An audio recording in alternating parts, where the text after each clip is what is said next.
bang. So something happens and you get a stress response, the fight or flight or freeze, or in some cases fawn. And that is a physiological response to something stressful.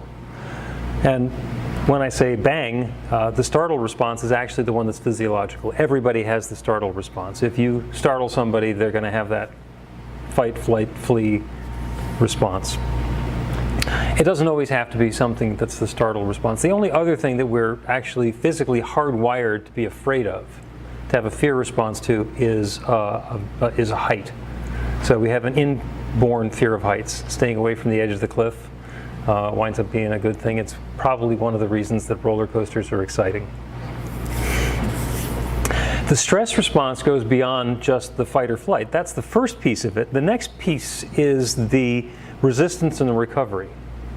So what happens is we're going to bring ourselves back into equilibrium somehow. And if the fight or flight response keeps going, and it's a hormonal endocrine, it's basically a system-wide thing that shuts down parts of our bodies and turns on other parts of our bodies so that we can run away from a dangerous saber-toothed tiger. Okay, show of hands. Anybody ever been chased by a saber-toothed tiger? No? Okay, it's leftover. It's left, and there are definitely times when we want to have that flight or fight or flee response because it actually helps keep us alive. And that's the idea behind it. However, there's so much stuff that goes on in our lives that can stress us out. Again, show of hands. Anybody ever feel stressed? Anybody? Yeah, okay. This week, maybe? Yeah. And that happens.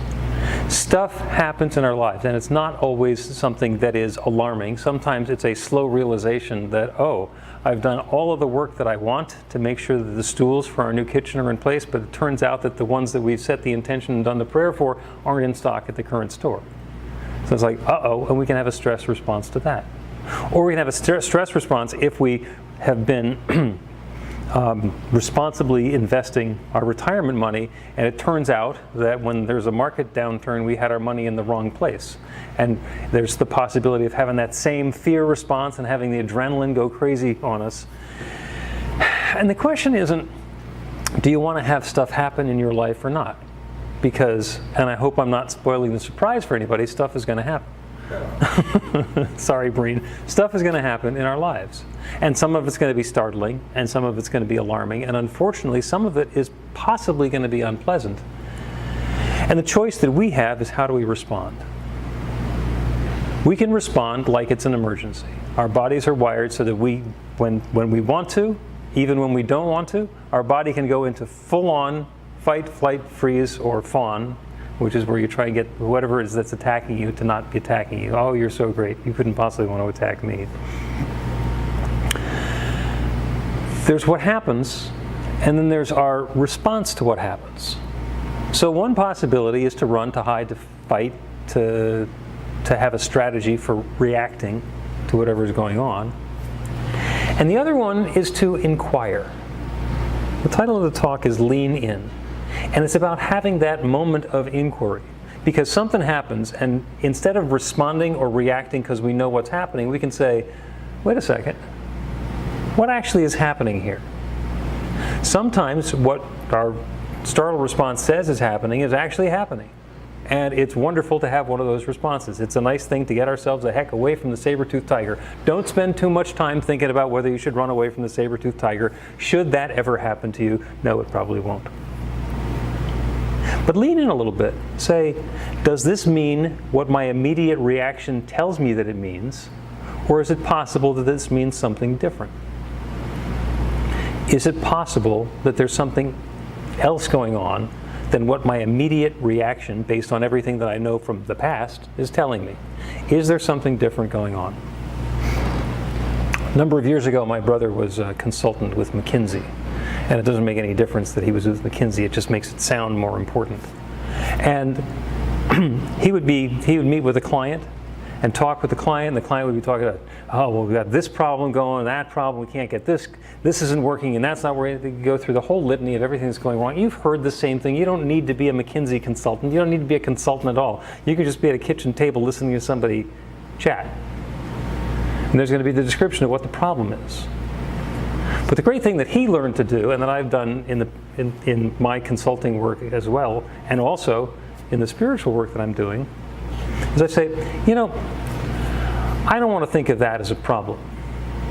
I want to think of that as an opportunity. Now let's find a way to solve your opportunity.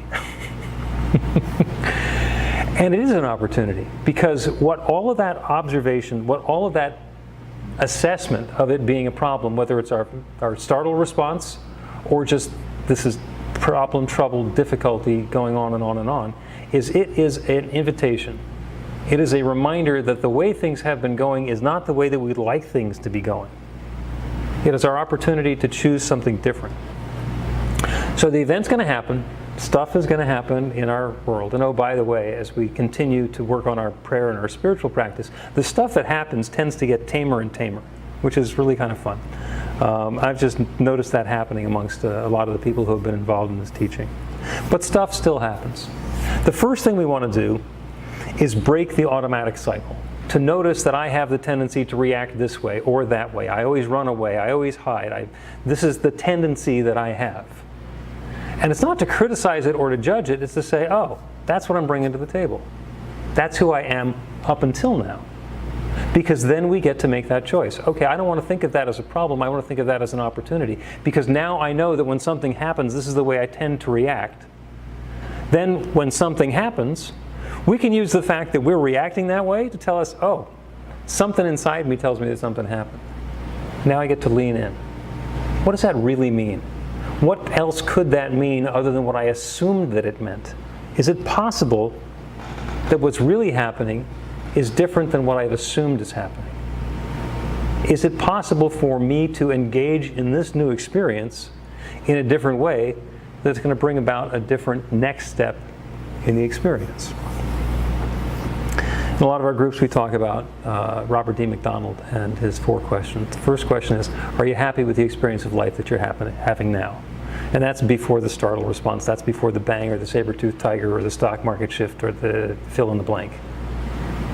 Am I happy with the experience of life that I've been having so far? If the answer is yes, then you're done. We're completely finished. If the answer to that is no, that's when we get to lean in. What experience do I want to have instead? And it doesn't have to be, what do I want the world to do out there? I would like to vaporize the saber-toothed tiger. I would like to have the stock market turn around so that my investments are okay. I would like to have my kids like me, as they have not seemed to for X period of time. We don't necessarily want to, let me change that. We'd love to be able to define what the rest of the world is going to do. That part doesn't work. The question is, how do I want to feel about that? Once these changes have happened, how do I want to feel about that? What do I want instead? And then we get to create a space for that. Because if I have been having this fear response, this fight or flight or freeze or fawn response when something like this happens, and I want to continue having that response when something else happens and expect that the next step is going to be different, well, come on. That's not going to happen. We need to change the way that we're engaging with the situation to leave some space so that something different can happen. Are you happy with the experience that you've been having so far? No. What do you want instead? How does that feel? What's the tone and flavor and texture of your life once that is coming about? Those are the first 2 questions that Robert D. McDonald asks. There are times when you're sitting on the couch and your beloved is next to you and they reach out and touch you and you get a flinch response. There's so many things you can read into that. Oh, she doesn't really like me. This has all been a sham so far. Maybe it's just a startle response. Maybe it's just something happened that they weren't expecting to happen, and it's actually the sort of thing that under different circumstances would be just fine. It's not the action itself that's causing the problem. If the person who's sitting on the couch has an abuser in their past, and the abuser is sitting on the couch next to them, they're going to be sitting there dreading the thought that the abuser is going to touch them. Very different situation, and what happens with that physiological response, that flinch response? It's exactly the same. So we get to be a choice.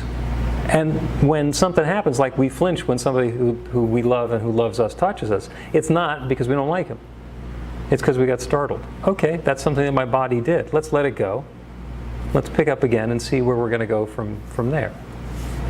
And if it's a different situation, let's assess what has that situation been up until now. What do I want to have instead? I'm going to have my life filled with love and joy and peace and harmony, and I can't really set the intention that the abuser is going to dissolve and melt and go away. That's probably not going to happen, although they could get distracted and get a wonderful opportunity to live their life in a faraway state or country. That can happen. What's going to make me okay? Doesn't need to involve what's going to happen with them or with the situation. What's going to make me feel okay? What's that flavor of life that would make me be okay? Our senses are a wonderful input system. That's what we use to connect with the world around us. So when you hear a loud bang, it's time for a response. So our friend Dr. Michelle Whittington was telling me a story that she was at home. She lives in Phoenix in a lovely community with a wall around it. And she heard something, and she's used to hearing, traffic accidents and stuff, but she heard something. There was no screeching of tires, there was no panicky sounds whatsoever, just a crunch. She's thinking, I wonder what that is. But she doesn't really like to deal with things like that. So she was sitting there concentrating on ignoring this. And her next door neighbor called and said, "Did you see that?" And she said, "What?" And apparently somebody had been in the street outside of their place and put his foot on the gas instead of on the brake, and the car came right through the wall. And it's right against the wall in at her house. And she had not wanted to pay attention to that. She had wanted to make that not be a problem enough that she didn't pay any attention to it. But it turns out, whether she was paying attention or not, there was still a car that had knocked down the wall in front of her neighbor's house. By the time I heard the story a couple of days later, the wall had been fixed, the guy was fine, everything went back to being okay. But that's an indicator. How am I responding when something happens? Because she could have thrown her arms up and had her pulse get really high, and she could have gone running around looking for the first aid kit and having a whole emergency response, or do what she did, or anything else. We're a choice. We're a choice. So when something in our senses tells us that there's something going on, whether it's a loud bang or seeing something happen or hearing the news, we don't need to automatically have the response of having the adrenaline kick off and our heart rate go up and the stress things happen in our lives, which we then need to go through the recovery process of. We put a little gap in there. We can lean into that and say, what does this mean for me? And don't do that with a loud, alarming scream. What does this mean for me? Oh my God, what does this mean for me? Because when we're making too much noise, we can't hear the still small voice tell us. It's going to be whispering. Whatever that highest and best is that's available for us and for everybody else, when we get advised as to what it's going to be a whisper. And that's possibly the best reason to lean in. When you think you hear that whisper, lean in. If there were somebody close to you telling you the secret of the universe, telling you the next wonderful thing that's going to happen, the perfect step for you to take, and they're speaking very quietly, what would you do? You'd be quiet and you'd lean in. So do that, because it works. It's how love unfolds, and you deserve it. And so it is. Thank you.